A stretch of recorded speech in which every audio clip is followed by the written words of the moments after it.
Sherlock হোমসের নাম শোনেননি এমন পাঠক সারা পৃথিবীতে বিরল। গোয়েন্দা কাহিনীর পাঠকদের কাছে সবচেয়ে জনপ্রিয় চরিত্র বোধ হয় লন্ডনের 221B বেকার স্ট্রিটের বাসিন্দা এই 6 ফুটের ক্ষুরোধার বুদ্ধির গোয়েন্দাটি। স্যার আর্থার কোনান ডয়েলের সৃষ্টি করা অমর চরিত্র এই শার্লক হোমস প্রথম আবির্ভূত হন 1887 সালে স্ট্র্যান্ড ম্যাগাজিনে। স্যার আর্থার কোনান ডয়েল নিজে পেশায় ছিলেন একজন ডাক্তার, তাই নিজের আদলেই তৈরি করলেন ডক্টর ওয়াটসনকে। ডক্টর ওয়াটসন লন্ডনে খুঁজে বেড়াচ্ছেন একটি আস্তানা। সেই সূত্রেই আলাপ হলো শার্লক হোমসের সাথে। তারপর শার্লক হোমসের গোয়েন্দাগিরির সাথেও জড়িয়ে পড়লেন তিনি। শার্লক হোমসের প্রথম আবির্ভাব হল আ স্টাডি ইন স্কারলেট উপন্যাসে। তারপর একে একে অনেক গল্প ও উপন্যাসে আমরা দেখতে পেলাম আমাদের এই প্রিয় দুই চরিত্র শার্লক হোমস আর তার বন্ধু ডক্টর ওয়াটসনকে। শার্লক হোমসের তীক্ষ্ণ বুদ্ধি, পর্যবেক্ষণ ক্ষমতা সারা পৃথিবীর পাঠককুলকে মুগ্ধ করে রেখেছে। এই মুগ্ধতার শুরু 19 শতাব্দীতে, যা 20 শতাব্দী পার করেও 21 শতাব্দীতেও অমলিন। তাই আজ আপনাদের জন্য স্যার আর্থার কোনান ডয়েলের লেখা গল্প দ্য সলিটারি সাইক্লিস্ট।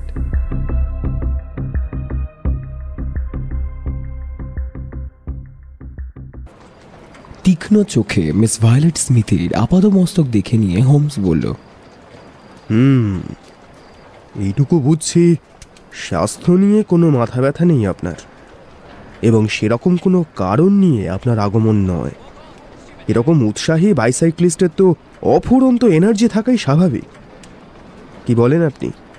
আশ্চর্য হয়ে নিজের পায়ের দিকে মিস স্মিথ তাকাতে আমারও চোখ পড়ল প্যাডেলের ঘষা লেগে যাওয়া, পাশের দিকে সামান্য ক্ষয়ে যাওয়া জুতোর সোল দুটো। হ্যাঁ, আপনি ধরেছেন ঠিকই মিস্টার হোমস। আসলে সাইকেল চালানোয় আমার উৎসাহ একটু বেশি, এবং আজকে আপনার কাছে এসেছি বলতে গেলে এই কারণেই। হোমস মিস স্মিথের দস্তানাহীন অনাবৃত হাতটা তুলে নিয়ে এমন নির্বিকারভাবে অনন্যমনা হয়ে খুঁটিয়ে খুঁটিয়ে দেখতে শুরু করে দিল যেন কোনো নমুনা পরীক্ষা করতে বসেছে আত্মভোলা বিজ্ঞানী। কিছু মনে করবেন না, এইটা আমার ব্যবসা। হাতটা নামিয়ে রেখে বন্ধুবর বলল, আর একটু হলেই ভুল করে ফেলেছিলাম আর কি। আপনাকে টাইপিস্ট মনে করেছিলাম, কিন্তু এখন আর কোনো ভুল নেই। পেশাটা গান বাজনার। সামনের দিকে চ্যাপটা বর্ষার ফলার মতো আঙুলগুলো লক্ষ্য করেছো ওয়াটসন?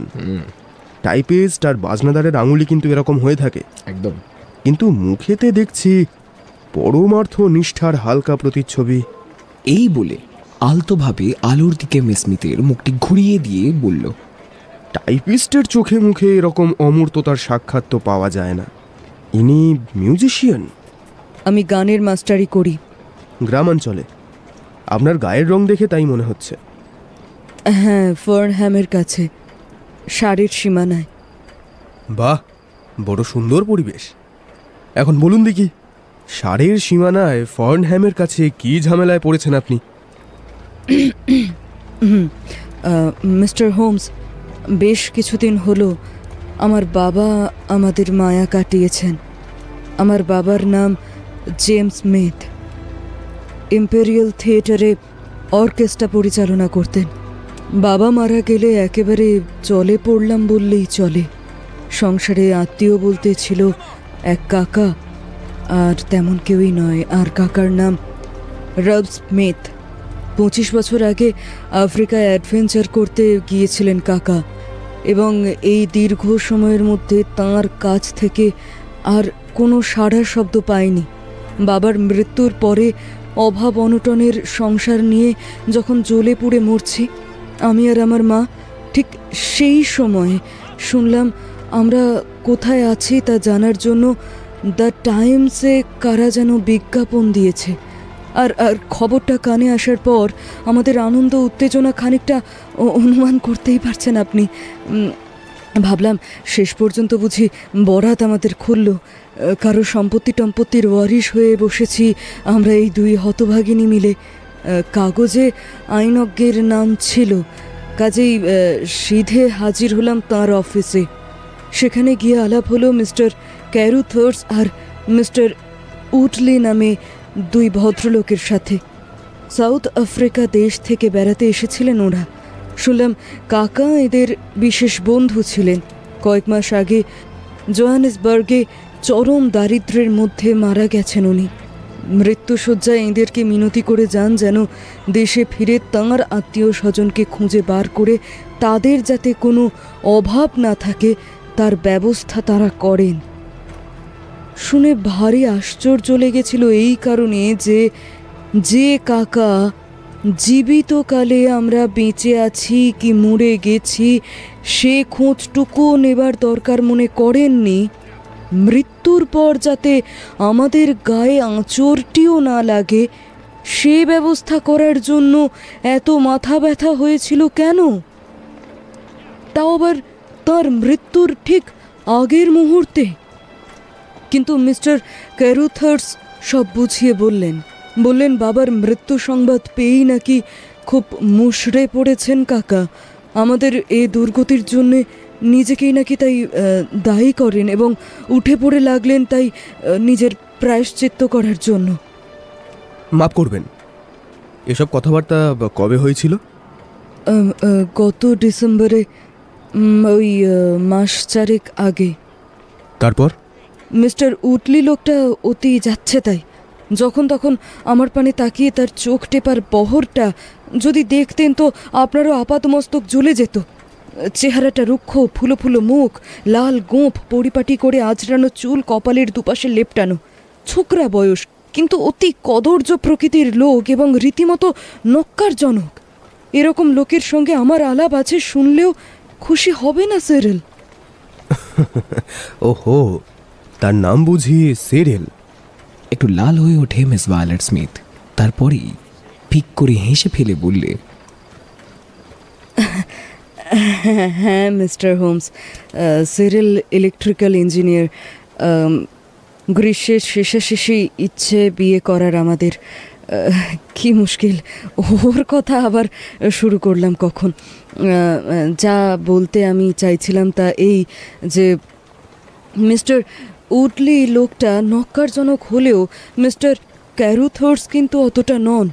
ভদ্রলোকের বয়সও বেশি, গায়ের রং ময়লা, পাংশা পানা, দাড়ি গোঁফ পরিষ্কার কামানো, কথাবার্তা খুব অল্প বলেন।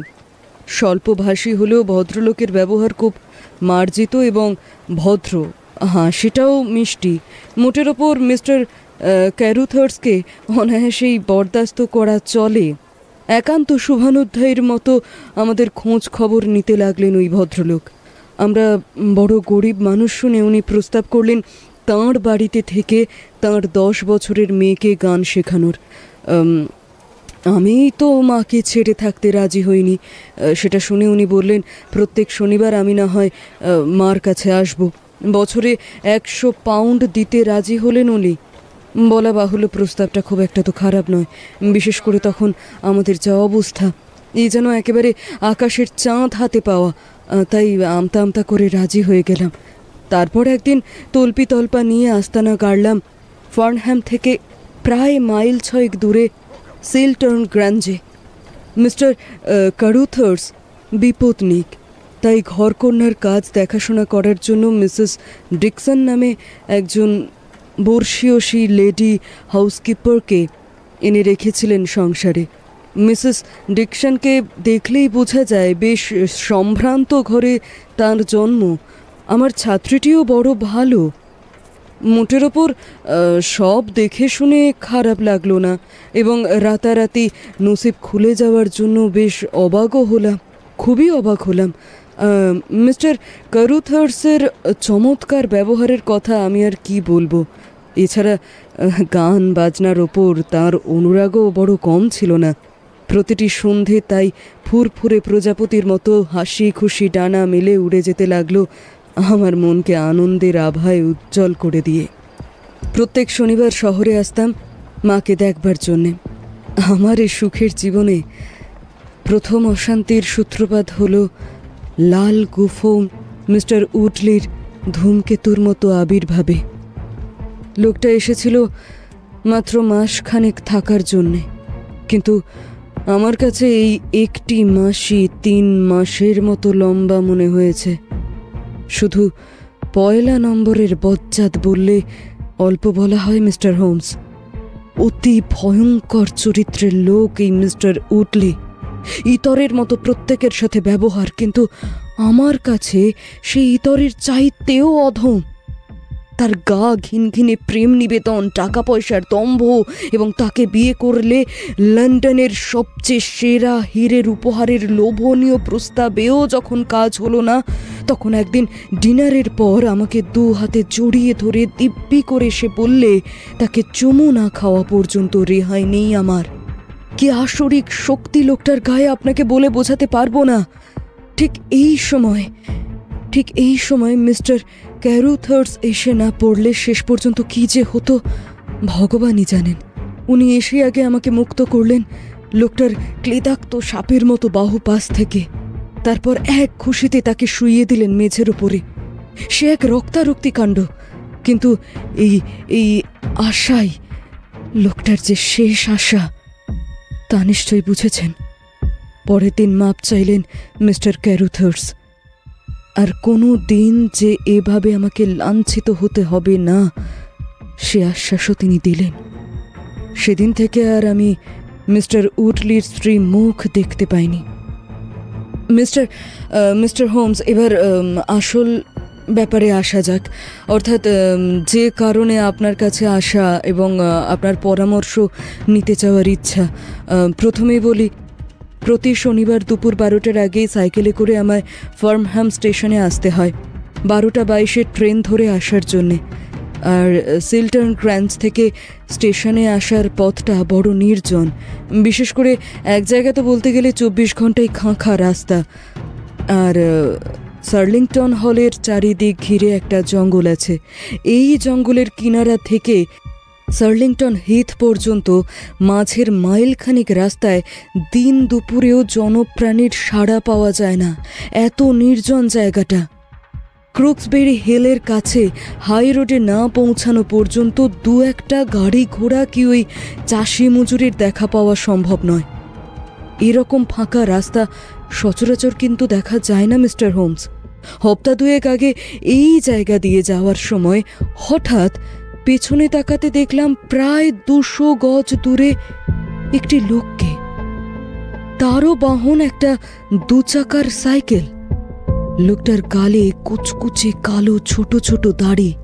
বয়সের দিক থেকে না বুড়ো না জোয়ান বলেই মনে হয়। ফার্নহ্যাম পৌঁছানোর আগে আর একবার পেছনে তাকিয়ে তাকে আর কিন্তু আমি দেখতে পাইনি। কাজেই এ সম্বন্ধে আর কিছু আমি ভাবিনি। কিন্তু মিস্টার হোমস, আশ্চর্য হলাম তখনই যখন সোমবার ফেরার পথে একই লোককে দেখলাম একই রাস্তায় একই দ্বিচক্রযানে।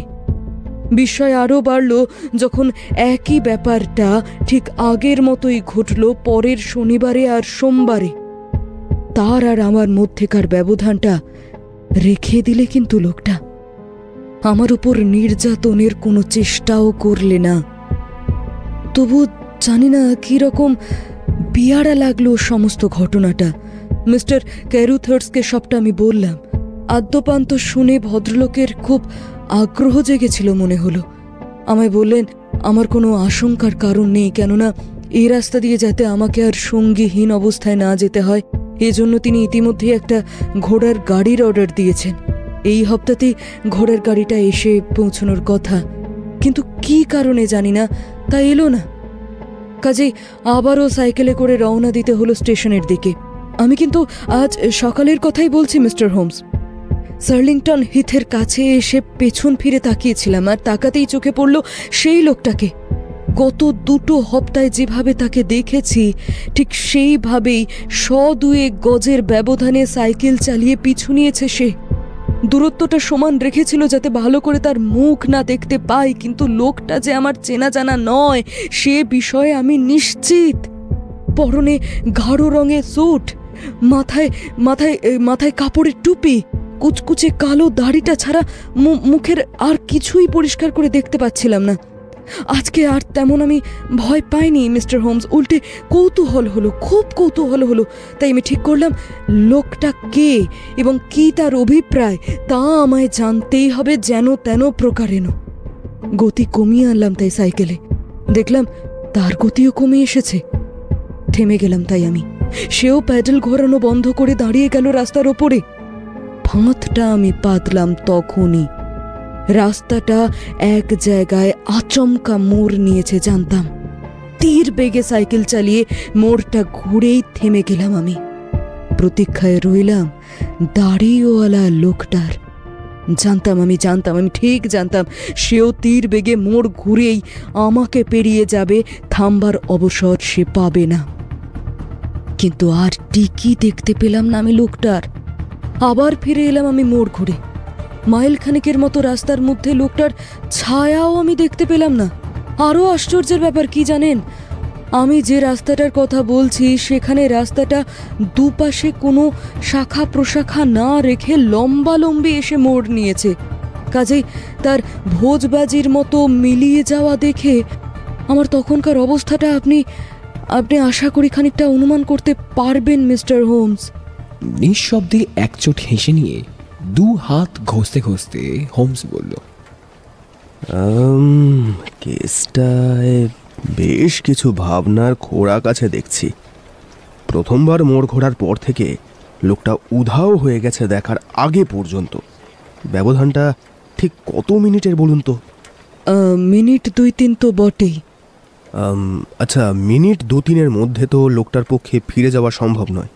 তাছাড়া সড়কটার দুপাশে অন্য কোনো রাস্তাও নেই, তাই না? না। তাহলে যে কোনো একদিকের পায়ে চলা রাস্তায় নেমে পড়াই স্বাভাবিক। না, তা সম্ভব নয়। সার্লিংটন হিথের পাশে সে যেখানেই ঘাপটি মেরে থাকুক না কেন আমার চোখ এড়াতো না। তাহলে বাদশাহ দিয়ে সিদ্ধান্ত রইল শুধু একটাই, এবং তা হচ্ছে শার্লিংটন হল। যদি রাস্তার আরেক প্রান্তে হয় তাহলে সেই দিকেই সটকেছে লোকটা। আর কিছু বলবেন নাকি? না মিস্টার হোমস, দিন দুপুরে ওই কাণ্ড দেখে আমি এমনই ঘাবড়ে গেলাম যে মনে হলো সিধে আপনার কাছে এসে আপনার পরামর্শ না নেওয়া পর্যন্ত শান্তি পাবো না মনে। তাই কিছুক্ষণ নীরবে বসে রইল হোমস, তারপর শুধালো, আচ্ছা, যে ভদ্রলোকের সাথে আপনার বিয়ের সম্বন্ধ পাকাপাকি হয়ে রয়েছে তিনি থাকেন কোথায়? ক্যাভেন্ট্রিতে মিডল্যান্ড ইলেকট্রিক কোম্পানিতে কাজ করেও। আচমকা দেখা দিয়ে আপনাকে চমকে দেওয়ার মতলব নেই তো তার? মিস্টার হোমস, আপনি তাকে চেনেন না? আপনার আর কোনো স্তাবক আছে নাকি? সিরিলের সঙ্গে আলাপ হওয়ার আগে কয়েকজন ছিল।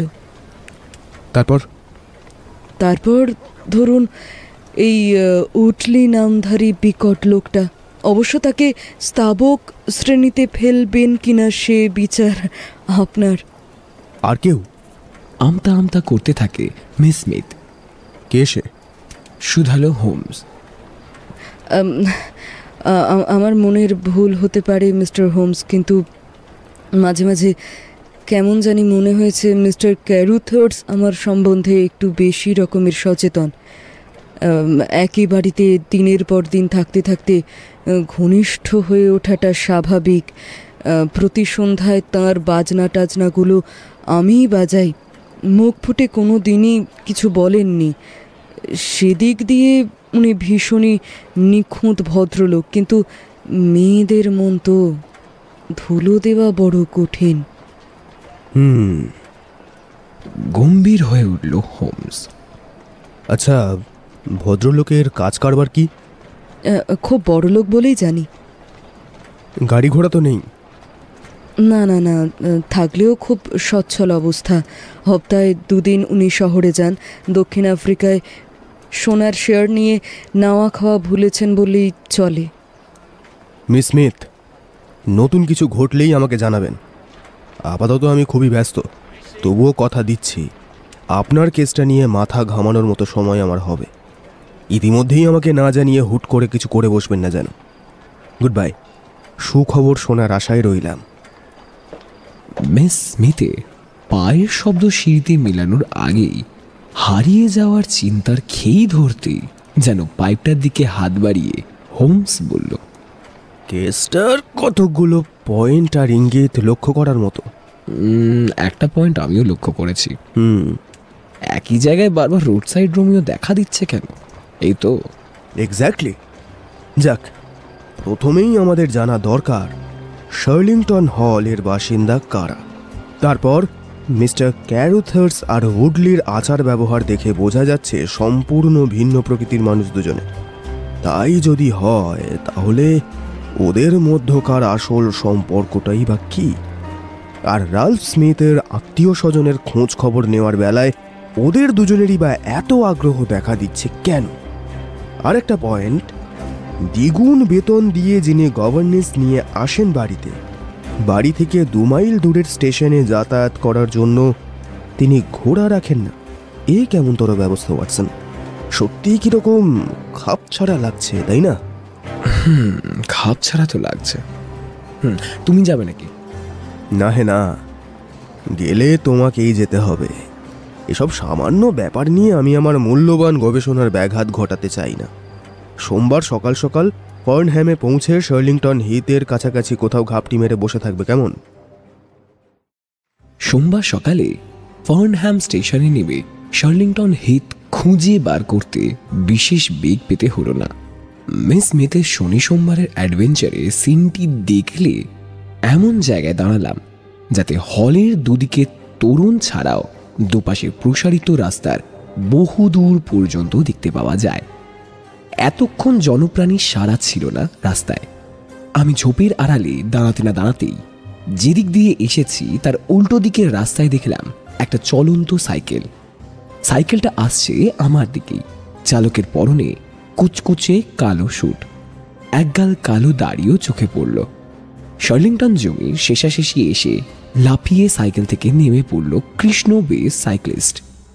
সাইকেলটাকে টেনে নিয়ে ঝোপের একটা ফাঁকে অদৃশ্য হয়ে গেল সে। মিনিট 15 চুপচাপ। তারপরেই দেখা গেল আর একটা সাইকেল স্টেশনের দিক থেকে আসছে মিস স্মিথ। এদিকে সেদিকে তাকাতে তাকাতে শার্লিংটন ঝোপের কাছাকাছি আসতেই লুকোনো জায়গা থেকে কৃষ্ণবেশ লোকটা চট করে বাইরে বেরিয়ে এসে লাফিয়ে উঠল সাইকেলের ওপর এবং শুরু হলো মিস স্মিথের পিছু নেওয়া। ধু মাঠের মধ্যে ফিতের মতো রাস্তার ওপরে চোখে পড়ল শুধু এই দৃশ্যই। ধাবমান দুটি মূর্তি, রানীর মতো মাথা তুলে সিটের ওপরে সিধে হয়ে বসে মিস স্মিথ, আর তার পেছনে হ্যান্ডেল বারের ওপরে একটু ঝুঁকে পড়ে কালো স্যুট পরা রহস্যময় লোকটা। হাবভাব তার বিচিত্র, ঠিক যেন চোরের মতো। পেছন ফিরে একবার তাকালো মিস স্মিথ, তাকিয়ে স্পিডটা কমিয়ে দিল। সঙ্গে সঙ্গে পেছনে সাইকেলেরও স্পিড কমল। দাঁড়িয়ে গেল মিস স্মিথ। কালো দাড়িও ব্রেক কষে দাঁড়ালো। মাঝখানে রইল অন্তত পক্ষে 102 গজের ব্যবধান। এরপরেই মিস স্মিথ যা করল তা যেমনই অপ্রত্যাশিত তেমনই চমকপ্রদ। সাহসের বলিহারি যায় মেয়েটার। আচমকা সাইকেল ঘুরিয়ে নিয়ে তীর বেগে লোকটার দিকে ছুটে এলো সে। কালো দাড়িও কম চটপটে নয়। চোখের পলক ফেলার আগেই সেও সাইকেল ঘুরিয়ে নিয়ে বো বো করে ছুটল যেদিক থেকে এসেছিল সেই দিকে। পড়ি কি মরি করে সে পালানো দৃশ্য দেখার মতোই বটে। কিছুক্ষণ পরেই অবশ্য আবার ফিরে এলো মিস স্মিথ। এবার পেছনকার নীরব সঙ্গীকে উপেক্ষা করে সিধে সামনের দিকে এগিয়ে গেল সে। তা সিধে হয়ে সামনের দিকে তাকানোর ভঙ্গিমা দেখে মনে হলো দম্ভ ওই মেয়েকেই মানায় বটে। লোকটাও চিনে জোকের মতো, আবার পিছু পিছু আসছিল। মাঝখানে ব্যবধান সেই 200 গজ। তারপর পথের বাঁকে দুজনেই হারিয়ে গেল আমার চোখের সামনে থেকে। আমি তৎক্ষণাৎ বেরিয়ে না পড়ে তখনও ঘাপটি মেরে রইলাম আমার লুকোনো জায়গায়। থেকে ভালোই করেছিলাম, কেননা কিছুক্ষণের মধ্যে দেখলাম আস্তে আস্তে ফিরে আসছে লোকটা। হলের তোরণের দিকে মোড় নিয়ে সাইকেল থেকে নেমে পড়ল সে। গাছপালার ফাঁকে তাকে কয়েক মিনিট দাঁড়িয়ে থাকতে দেখলাম। দুহাত তুলে বোধহয় ওই নেকটাই ঠিক করছিল। তারপর আবার সাইকেল চালিয়ে হলের দিকে চলে গেল। আমি গাছগাছরা গুল্মের মধ্য দিয়ে দৌড়ে গিয়ে ঝোপে ঝাড়ের ভেতর দিয়ে উঁকি দিলাম সেদিকে। অনেক দূরে দেখতে পেলাম ধোঁয়া ধোঁয়া রঙের অনেক পুরনো বাড়ি, অনেক উঁচু পর্যন্ত ঠেলে উঠেছিল টিউডর চিমনিগুলো। কিন্তু রাস্তাটা এমন একটা ঘন ঝোপের মধ্য দিয়ে গেছে যে লোকটা টিকিও আর দেখতে পেলাম না। নাই পেলাম, কিন্তু বলতে নেই কাজটা আমার বৃথা যায়নি, কাজ হয়েছে যথেষ্ট। সুতরাং বেশ খুশি খুশি মনে হাঁটা দিলাম ফার্নহ্যামের দিকে। লোকাল হাউস এজেন্ট শার্লিংটন হল সম্বন্ধে বিন্দু বিসর্গ খবর দিতে পারল না আমায়, তবে পলমলের একটা নাম করা ফার্মের রেফারেন্স দিল। বাড়ি আসার পথে সেখানে ঢুঁ মেরে এলাম। রিপ্রেজেন্টেটিভের কাছে শুনলাম এই গরমে আর শার্লিংটন হল পাওয়া সম্ভব নয়, বড় দেরি হয়ে গেছে। মাসখানেক আগে মিস্টার উইলিয়ামসন নামে এক ভদ্রলোক ভাড়া নিয়েছিলেন বাড়িটা। ভদ্রলোকের বয়স হয়েছে এবং চেহারা দেখলে হেজি পেজি বলেও মনে হয় না। এজেন্ট ভদ্রলোকের বিনয় মাটি স্পর্শ করে বটে, কিন্তু এর বেশি আর কিছু সে বলতে রাজি হলো না। কেননা মিস্টার উইলিয়ামসনের সব ব্যাপার নিয়ে আলোচনা করা তার শোভা পায় না। সেদিন সন্ধ্যায় আমার সুদীর্ঘ রিপোর্ট পেশ করলাম মিস্টার শার্লক হোমসের কাছে। কান খাড়া করে সব শুনল হোমস। আশা করেছিলাম ছোটখাটো দু একটা সাবাস কি বাহবা অথবা Bravo my dear Watson, Bravo এইরকম জাতীয় কিছু প্রশংসা শুনতে পাব, কিন্তু সেসবের ধার দিয়েও গেল না হোমস। উল্টে ও রসকসহীন মুখ আরও বেশি কঠোর হয়ে উঠতে লাগলো আমার বর্ণনার তালে তালে, এবং আমি যা করেছি আর যা করিনি তার উপর এমন চোকাচোকা মন্তব্য ছাড়তে শুরু করলো যে কহতব্য নয়। মাই ডিয়ার ওয়াটসন, তোমার লুকোনোর জায়গা নির্বাচনী ভুল হয়েছে। ঝোপের পেছনে থাকা উচিত ছিল না তোমার, তাতে লোকটাকে কাছ থেকে ভালো করে দেখতে পেতে। বেশ কয়েকশো গজ দূর থেকে যা দেখেছ, মিস স্মিথ দেখেছে তার থেকেও অনেক বেশি। সুতরাং তোমার রিপোর্টে বেশি তথ্যের আশা করা অন্যায়। মিস স্মিথের ধারণা লোকটাকে সে চেনে না, কিন্তু আমার দৃঢ় বিশ্বাস সে চেনে। তা না হলে লোকটা অমন মরিয়া হয়ে পালাবার চেষ্টা করবে কেন? পাছে মেয়েটা তার কাছাকাছি চলে এসে তাকে চিনে ফেলে, ভয় সেটাই, তাই না? লোকটা হ্যান্ডেল বারের ওপর ঝুঁকে পড়েছিল বললে। তাহলেই দেখো ওয়াটসন, এখানেও নিজের মুখ আড়াল করবার প্রচেষ্টা। বাস্তবিকই ওয়াটসন, যাচ্ছে তাই রকমের বাজে কাজ করে এসেছো তুমি। লোকটা বাড়ির দিকে ফিরে যেতেই তোমার খেয়াল হলো লোকটার পরিচয় জানা, তাই তুমি এলে লন্ডন হাউস এজেন্টের কাছে। আর তাছাড়া কি করার ছিল আমার শুনি? কাছাকাছি কোনো পাবলিক হাউসে যাওয়া। গাঁ অঞ্চলে সব রকম মুখরোচক আলোচনার কেন্দ্র হলো পাবলিক হাউস। পরের দিন সকালে মিস স্মিথের কাছ থেকে একটা চিঠি পেলাম। আমি যা যা দেখেছি তারই সংক্ষিপ্ত অথচ নির্ভুল বর্ণনা ছিল চিঠিটাতে, কিন্তু রিপোর্টের সারাংশ তাতে নেই। ছিল তলাকা ছোট্ট পুনশ্চতে। মিস্টার হোমস, অকপটে সব কথা আপনাকে খুলে লিখছি, এবং আমার বিশ্বাস এদিক দিয়ে আপনার ওপর আমার অগাধ আস্থা কোনোদিনই ক্ষুণ্ণ হবে না। এখানে থাকা আমার পক্ষে আর সম্ভব হয়ে উঠছে না। মিস্টার ক্যারুথার্স বিয়ের প্রস্তাব করেছেন। আমার প্রতি তাঁর গভীর ভালোবাসা যে সত্যই নিখাত সে বিষয়ে আমার তিলমাত্র সন্দেহ নেই, কিন্তু আমি যে বাগদত্তা, আমার প্রত্যাখ্যান খুবই সিরিয়াসলি নিয়েছেন মিস্টার ক্যারুথার্স, কিন্তু কোনো রকম উচ্ছ্বাস বা উত্তেজনা দেখাননি তিনি। খুব ভদ্রভাবে শুনেছেন আমার বক্তব্য। বুঝতেই পারছেন এরপর থেকে পরিস্থিতি বড় জটিল হয়ে উঠেছে। চিঠি পড়া শেষ হলে চিন্তা ঘন চোখে হোমস বলল, আমাদের ইয়াং ফ্রেন্ড দেখছি ক্রমশই গভীর জলে তলিয়ে যাচ্ছে। না হে, আমার একটু গাঁয়ে যাওয়া দরকার। আজই বিকেলে রওনা হয়ে ছায়া ঢাকা পাখি ডাকা সুনিবিড় শান্তির নীর গাঁয়ের হাওয়া খাওয়ার সাথে সাথে আগে থেকেই ভেবে রাখা দু একটা থিওরিও পরখ করে দেখতে হবে। ছায়া ঢাকা পাখি ডাকা সুনিবিড় শান্তির নীড়ে হোমসের অভিযান যে শান্তিময় হয়নি তা ওকে দেখা মাত্রই বুঝলাম। রাত করে বাড়ি ফিরল ও, এক ঠোঁট কাটা, কপালের ওপর একটা বিরাট ঢিপি, তাছাড়া চেহারাময় এমন একটা উঞ্চ উঞ্চ ভাব যে ওকে দেখা মাত্র স্কটল্যান্ড ইয়ার্ডের উল্লসিত হয়ে উঠত একটা তদন্তের সুযোগ পাওয়া গেছে ভেবে। হোমস কিন্তু এই আজব অ্যাডভেঞ্চারে বিলক্ষণ পুলকিত। সব কথা বলতে বলতে কতবার যে হাসতে হাসতে গুড়িয়ে পড়ল তার আর ইয়ত্তা নেই।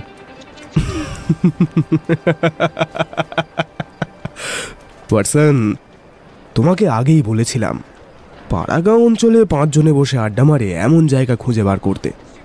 ফার্নহ্যামে নেমে এরকম জায়গা বার করতে বিশেষ বেগ পেতে হলো না আমায়। মদের আড্ডায় গিয়ে বসতেই যে লোকটার সঙ্গে আলাপ হলো তার আবার কিছু নিজস্ব জায়গা জমি বাড়িঘরদোর আছে। একটু বেশি বকা স্বভাব লোকটার, কাজেই যা চাইছিলাম সবই শুনলাম তার কাছে। উইলিয়ামসন লোকটার সাদা রঙের একগাল দাঁড়িয়ে আছে, সামান্য কয়েকটা চাকর বাকর নিয়ে শার্লিংটন হলে একলাই থাকেন ভদ্রলোক। গুজব ভদ্রলোক এককালে পাদ্রী ছিলেন অথবা এখনো আছেন, কিন্তু হলে থাকতে থাকতে তার কীর্তিকলাপের 2-একটা নমুনা যা শুনলাম তা জপ তপ ধর্মকর্ম যার কাজ তার পক্ষে শোভা পায় না। ক্ল্যারিক্যাল এজেন্সিতে খোঁজ নিয়ে জানলাম এরকম একটা নাম তাদের অর্ডারে এককালে ছিল, কিন্তু লোকটার কাজকর্মের রেকর্ড অতি জঘন্য, একেবারে শোনার মতো নয়। বাঁচার লোকটার পেট থেকে আরও কথা বার করে নিলাম।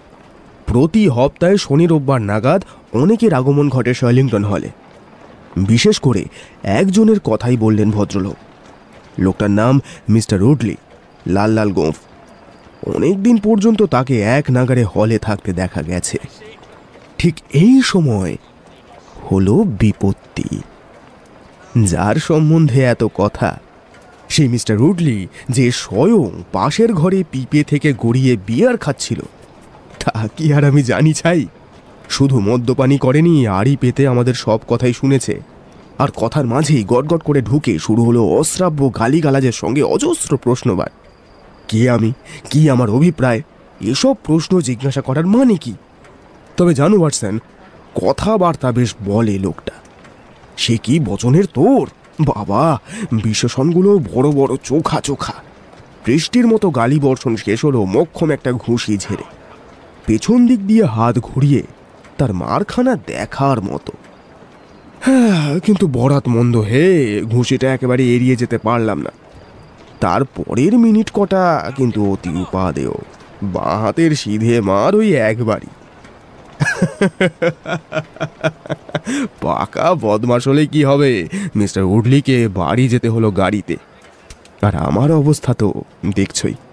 গাঁয়ের অভিযান শেষ হলো বটে, তবে স্বীকার করতে লজ্জা নেই, সময়টা ভালো কাটালেও লাভ বিশেষ কিছু হয়নি। সারে বর্ডার থেকে তুমি যা জেনেছ তার থেকে এমন কিছু বেশি আমি জানিনি। বৃহস্পতিবার আর একটা চিঠি পেলাম মিস স্মিথের কাছ থেকে।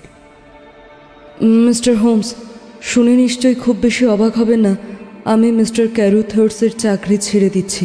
মুঠো মুঠো টাকা মাইনে দিলেও এরকম অস্বচ্ছন্দ আবহাওয়ার মধ্যে এত আড়ষ্টভাবে আমার পক্ষে আর থাকা সম্ভব নয়। শনিবার শহরে আসছি এবং আর ফেরার ইচ্ছেও নেই। মিস্টার ক্যারুথার্স গাড়ির ব্যবস্থা করেছেন, কাজেই ফাঁকা রাস্তায় বিপদের আশঙ্কা আর নেই। আর সত্যিকারের বিপদ আপদ কোনো কালে ছিল কিনা তা অবশ্যই আমার জানা নেই। শুধু মিস্টার ক্যারুথার্সের সঙ্গে মন কষাকষি হওয়ার জন্যই চাকরি আমি ছাড়ছি না মিস্টার হোমস। আরও একটা বিশেষ কারণ আছে। মিস্টার উডলি নামের নক্কারজনক লোকটা আবার দেখছি এসে জুটেছে মিস্টার হোমস। জন্ম থেকেই লোকটাকে দেখতে যেমন কুৎসিত তেমনই ভয়ঙ্কর, কিন্তু ইদানিং দেখছি ওর এই বিভৎস রূপ আরও খোলতাই হয়েছে। নিশ্চয়ই কোনো অ্যাক্সিডেন্ট হয়েছিল লোকটার। মুখের আদলটাই পাল্টে গেছে বলে মনে হলো। চেনা একেবারে মুশকিল হয়ে উঠেছে। জানলায় দাঁড়িয়েছিলাম আমি, হঠাৎ দেখলাম মিস্টার ক্যারুথার্সের সঙ্গে খুবই উত্তেজিতভাবে হাত মুখ নেড়ে কথা বলছে সে। অনেকক্ষণ ধরে কথা হলো দুজনের, আর শেষকালে যেন মিস্টার ক্যারুথার্সও বেশ উত্তেজিত হয়ে উঠেছেন বলেই মনে হয়েছিল। গম্ভীরভাবে হোমস বলল, ওয়াটসন, যা ভয় করেছিলাম তাই। মেয়েটাকে ঘিরে একটা গভীর ষড়যন্ত্রের জাল বোনা হচ্ছে। বলো কি? হ্যাঁ, আমাদের কর্তব্য এখন শেষবারের মতন স্টেশন আসার সময় বেচারির উপর কেউ যেন উৎপাত না করে তা দেখা। ভায়া, আগামী শনিবার সকালে আমরা দুজনেই রওনা হচ্ছি। এরকম একটা আশ্চর্য অথচ অসম্পূর্ণ তদন্তের পরিশেষটা আর যাই হোক অবাঞ্ছিত যাতে না হয় তা তো আমাদের দেখা দরকার নাকি? ঠিকই। বালি ঢাকা চওড়া রাস্তায় পাশাপাশি হাঁটতে হাঁটতে আমি আর হোমস বুক ভরে সকালে তাজা বাতাস নিয়ে পাখি পাখালির মিষ্টি গান শুনতে শুনতে বসন্তের ছোঁয়া অনুভব করলাম দেহের অনুপরমাণুতে। ক্রুক্সবেরি হিলের কাছে রাস্তাটা একটু ওপর দিকে উঠে গেছিল। এইখান থেকে চোখে পড়ল লম্বা লম্বা পুরনো ওক গাছের মাথা ছাড়িয়ে উঠেছে কালো কুটিল চেহারার শার্লিংটন হল।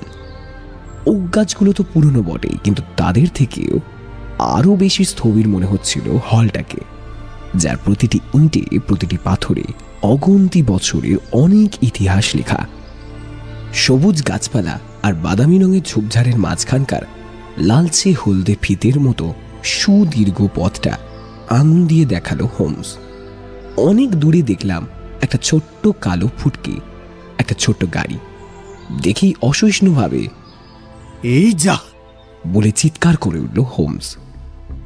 আধ ঘন্টার মতো সময় আমি হাতে রেখেছিলাম, কিন্তু ও গাড়ি যদি মিস স্মিথের হয় তাহলে তো দেখছি অনেক সকাল সকালই বেরিয়ে পড়েছে সে আগের ট্রেনটা ধরার আশায়।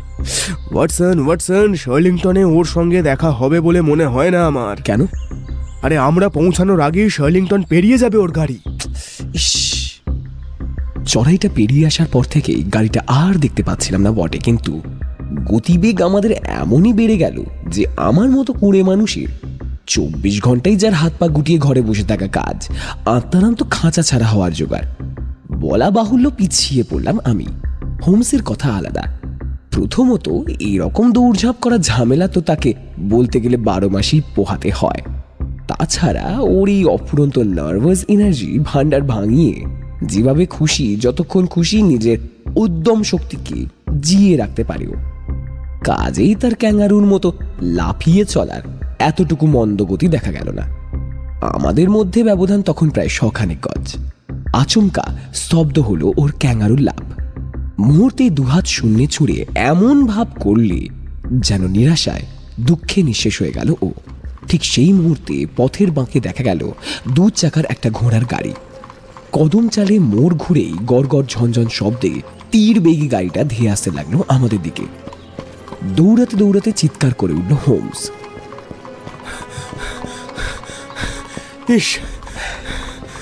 ভীষণ দেরি হয়ে গেছে ওয়াটসন, দারুণ দেরি করে ফেলেছি আমরা। কি জোর ছোট তুমি। আমিও ততক্ষণ হাঁপুড়ের মতো হাঁপাতে হাঁপাতে দৌড়াচ্ছি ওর পাশে পাশে। গাধা গাধা গাধা, বোকা বোকা গাধা আমি একটা। আগের ট্রেনের জন্য তৈরি হয়ে আসা উচিত ছিল আমার। মেয়েটাকে ওরা গুম করলো ওয়াটসন, গুম করলো, খুনও করতে পারে। ওহ ভগবান, ভগবান জানেন কি মর্জি এদের। রাস্তা জুড়ে দাঁড়াও ওয়াটসন, রাস্তা জুড়ে দাঁড়াও, থামিয়ে দাও ঘোড়াটাকে। ঠিক আছে ঠিক আছে, উঠে পড়ো, চটপট চটপট চটপট চল। দেখা যাক এবার আমার কৃতকর্মের প্রায়শ্চিত্ত করা যায় কিনা। লাফ মেরে গাড়িটায় দুজনে উঠে পড়ার পর হোমস লাগাম ধরে মুখ ঘুরিয়ে দিল ঘোড়ার। তারপরে শন করে বাতাস কেটে চাবুকের এক ঘা, যেন উড়ে চললাম আমরা। বাঁকটা ফেরার সঙ্গে সঙ্গে শার্লিংটন হল আর ঝোপের মধ্যকার সুদীর্ঘ রাস্তাটা ভেসে উঠল চোখের সামনে। সজোরে হোমসের হাত আঁকড়ে ফিসফিসে উঠলাম, হোমস, এই সেই লোকটা না? থামুন থামুন! সাইকেলটা টেনে আমাদের রাস্তা বন্ধ করে চিৎকার করে উঠল লোকটা। আমার কোলের লাগামটা ছুঁড়ে ফেলে দিয়ে লাফিয়ে নেমে পড়ল হোমস। আপনাকেই খুঁজছিলাম। মিস ভায়োলেট স্মিথ কোথায়?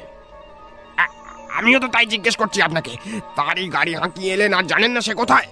এদিকে আস্তে আস্তে রাস্তায় চোখে পড়লো গাড়িটা ফাঁকা, কাউকেই ভেতরে আমি দেখিনি। মিস স্মিথ বিপদে পড়েছেন ভেবে গাড়ি হাঁকিয়ে চলে এলাম এদিকে। হে ভগবান, হে ভগবান, এ কি হলো? কি করি আমি এখন? হতাশায় একেবারে যেন গুঁড়িয়ে ভেঙে গেল দাড়িওয়ালা আগন্তুক। এ ভগবান, শেষ পর্যন্ত ওই কুত্তা উঠলি আর পাজির পাঝারা গাইয়া পাদ্রিটার খপ্পরেই পড়লো মেয়েটা। আসুন আসুন আসুন আসুন, সত্যি যদি ওর বন্ধু হয়ে থাকেন আপনারা তাহলে চলে আসুন আমার পেছনে পেছনে। আমার পাশটিতে শুধু থাকুন, যেভাবেই হোক বাঁচাবো ওকে। তাতে যদি শার্লিংটনের বোনের লাশও পড়ে থাকে, এ শর্মা পেছবে না। উদ্ভ্রান্তের মতো এক হাতে পিস্তল নিয়ে ঝোপের মাঝে একটা ফাঁকের দিকে দৌড়ালো লোকটা। হোমস তার পিছু নিল। আমিও ঘোড়াটাকে ঘাস খাওয়ার সুযোগ দিয়ে লেগে রইলাম তার পেছনে। কাদা চটচটে রাস্তার উপর কয়েকটা পায়ের ছাপ দেখিয়ে হোমস বলল, এই তো, এই পথেই ওরা এসেছে দেখছি। আরে আরে আরে, এ কি? দাঁড়ান দাঁড়ান দাঁড়ান, এক মিনিট দাঁড়িয়ে যান। ঝোপের মধ্যে কে? বছর 17 বয়সের একটা ছোকরা রক্তাক্ত মুখে পড়েছিল ঝোপের মাঝে। আগন্তুক উত্তেজিতভাবে বললেন, আরে আরে আরে, এই যে দেখছি পিটার। এই ছোকরাই তো মিস স্মিথের গাড়ি চালিয়ে আনলো এই মাত্র। জানোয়ারগুলো ওকে শুধু টেনে নামায়নি, ডান্ডার ঘায়ে সাংঘাতিক জখমও করেছে দেখছি। আরে বেচারা, কিন্তু ওকে এখন এইভাবে ফেলে রেখে যেতে হবে। আমরা ওর পাশে থেকেও তো এখন কিছু করতে পারছি না। মেয়েটাকে আমাদের বাঁচাতেই হবে। নারী জীবনের চরমতম দুর্ভাগ্যের হাত থেকে যেভাবেই হোক তাকে রক্ষা করতেই হবে। গাছপালার ফাঁক দিয়ে আঁকামাকা রাস্তা বেয়ে ক্ষিপ্তির মতো দৌড়তে লাগলাম আমরা। চারিদিক ঘেরা বাগানের কাছাকাছি গিয়ে হোমস দাঁড়িয়ে গেল। আচ্ছা, বাড়ির দিকে ওরা যায়নি। এই তো বাঁ দিকে পায়ের ছাপ দেখা যাচ্ছে। এই যে ওইদিকে লরেল ঝোপের পাশে। ওই শোনো, যা ভয় করেছিলাম ঠিক তাই। আচম্বিতে আকাশ বাতাস ফালাফালা হয়ে গেল এক আতিগ্ন আর্ত চিৎকারে। নিঃসীম বিভীষিকার যেন রিনঝিন করে উঠল সে চিৎকার। শব্দটা এলো আমাদের সামনেই ফুলে ফুলে ঢাকা ঘন সবুজ ঝোপের ভেতর থেকে। কেঁপে কেঁপে উঠছিল চিৎকার। তারপরই আচমকা সব চুপ হয়ে গেল। শুধু শুনলাম গলার মধ্যকার চাপা ঘর ঘর শব্দ, যেন দম বন্ধ হয়ে যাচ্ছে তার। চিৎকার করে ঝোপের মধ্যে দিয়ে পাগলা হাতির মতো ছুটে গেল আগন্তুক।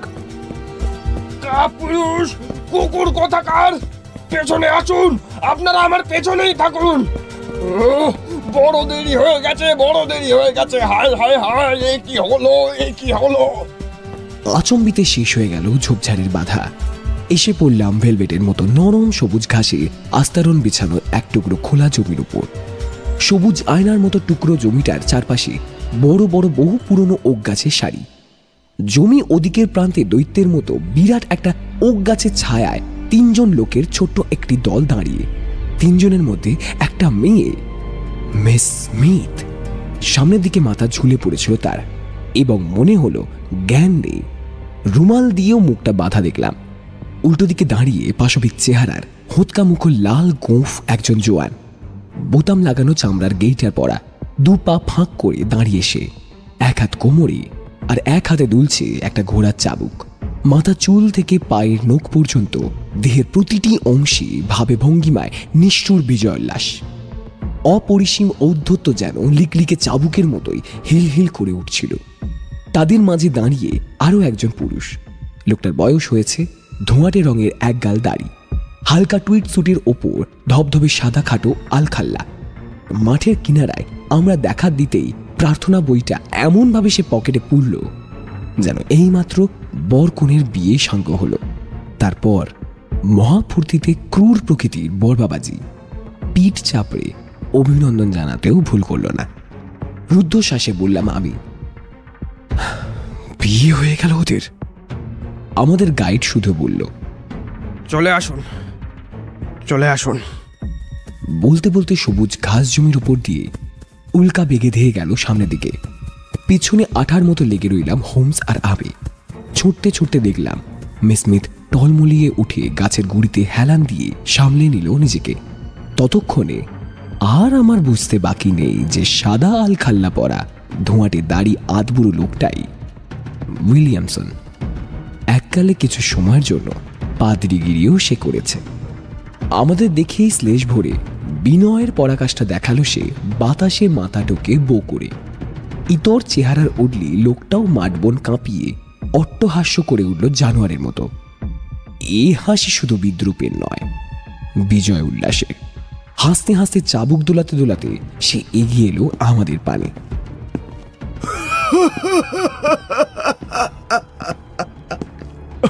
বব, তোমার দাড়িটা এবার সরিয়ে নাও।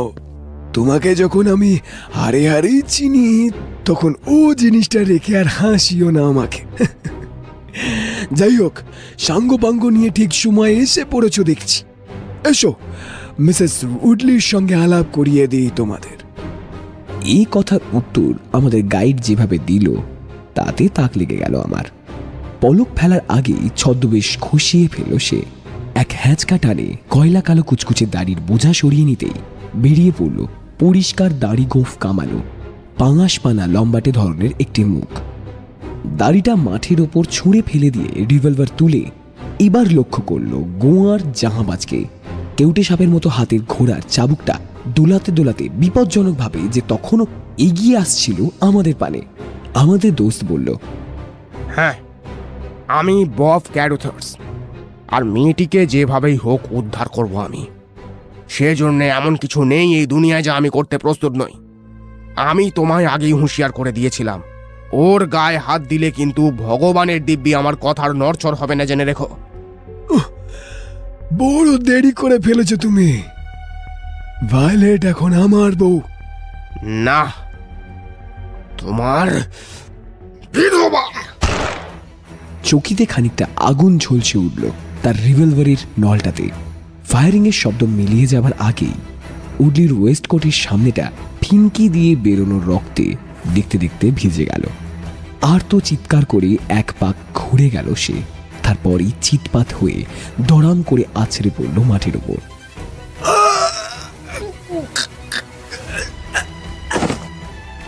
কদর্য মুখের রক্তাভা চোখেতে মিলিয়ে গিয়ে ফুটে উঠল বিচিত্র ফ্যাকাশে ভয়াবহতা। আধবুড়ো লোকটা তখনও তার সাদা ধরা চুড়ো নামায়নি। নিমেষের মধ্যে এই কাণ্ড হয়ে যেতে এমন অশ্রাব্য গালিগালাজ শুরু করে দিল যা শোনার দুর্ভাগ্য সারা জীবনও আমার হয়নি। পরক্ষণে টেনে বার করলে নিজের রিভলভার, কিন্তু তা তুলে ধরার আগেই তার চোখ পড়ল হোমসের উদ্যত রিভলভারের ব্যারেলের ওপর।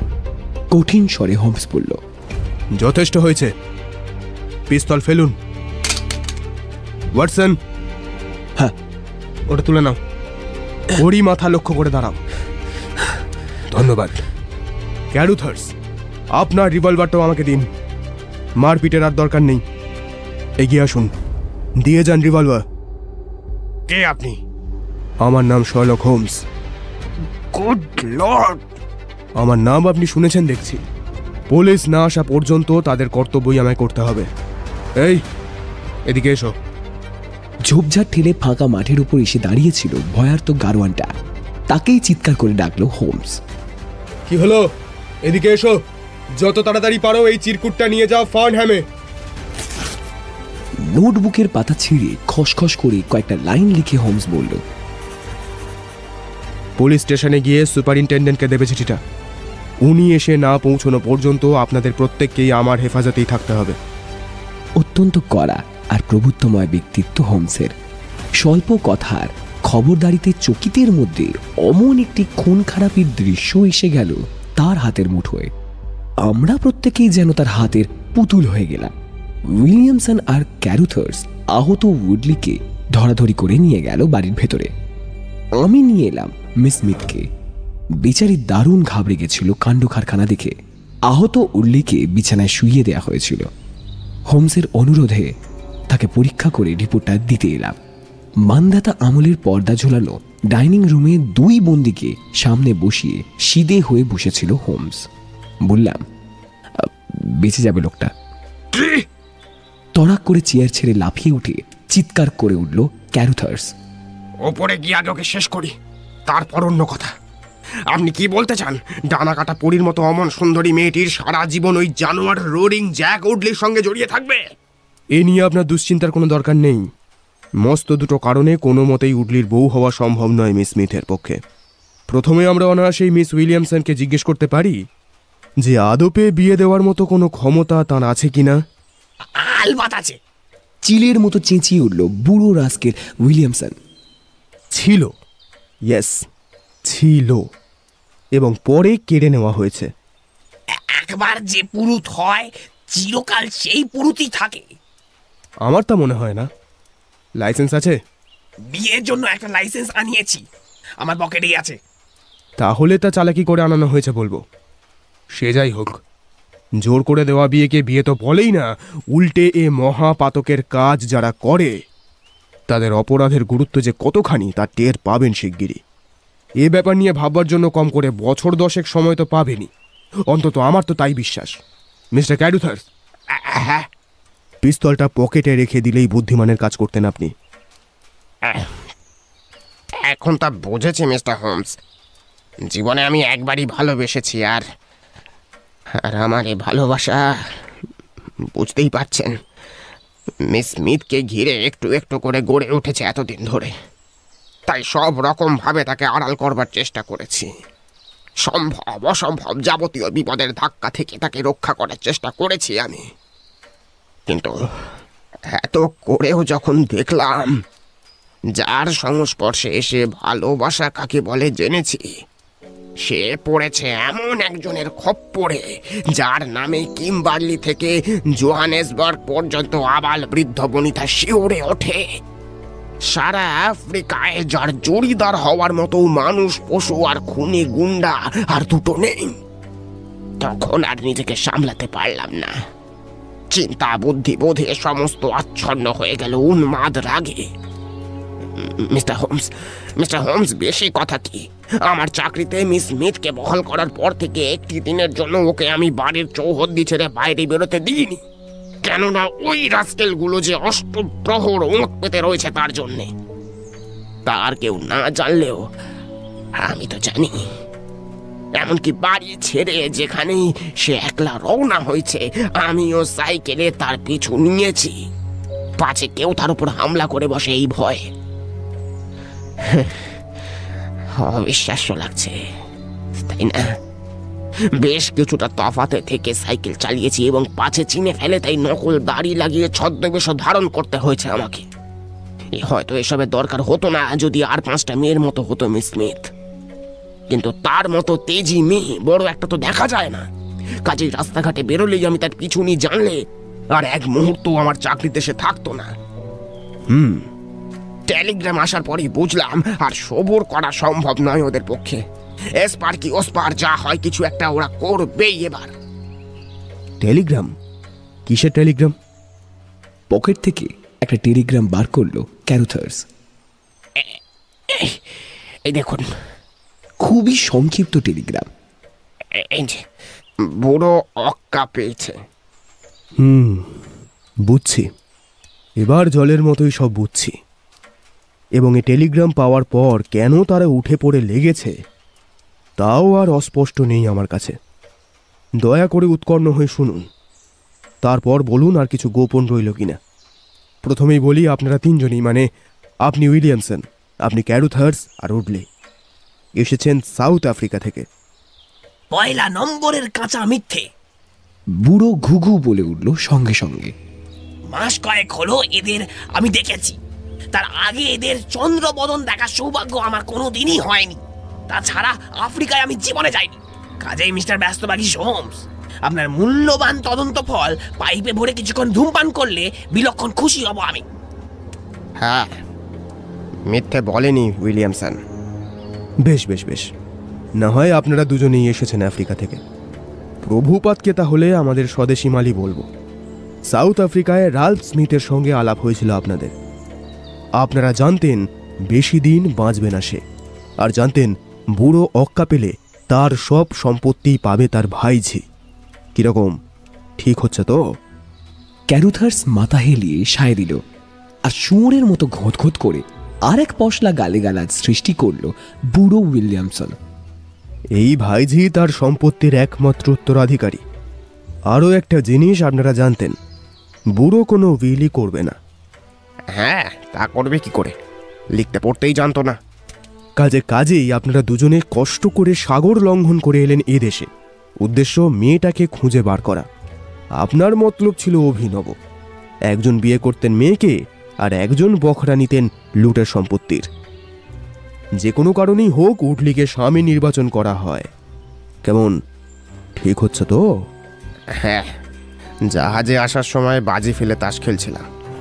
উডলি জিতে নিল মিস স্মিথকে। বটে, এখানে এসে কায়দা করে চাকরিতে বহাল করলেন মিস স্মিথকে। ঠিক হলো এই সুযোগ নিয়ে তার সঙ্গে প্রেম করা শুরু করবে উডলি। কিন্তু দুর্ভাগ্য আপনাদের, মাতা লুটলিকে চিনতে বেশি দেরি হলো না মিস স্মিথের। এবং এরকম একটা গোয়ার জানোয়ারের সঙ্গে প্রেম তো দূরের কথা, কথা বলাও যে সম্ভব নয় তার পক্ষে, তাও বোঝা গেল শিগগিরই।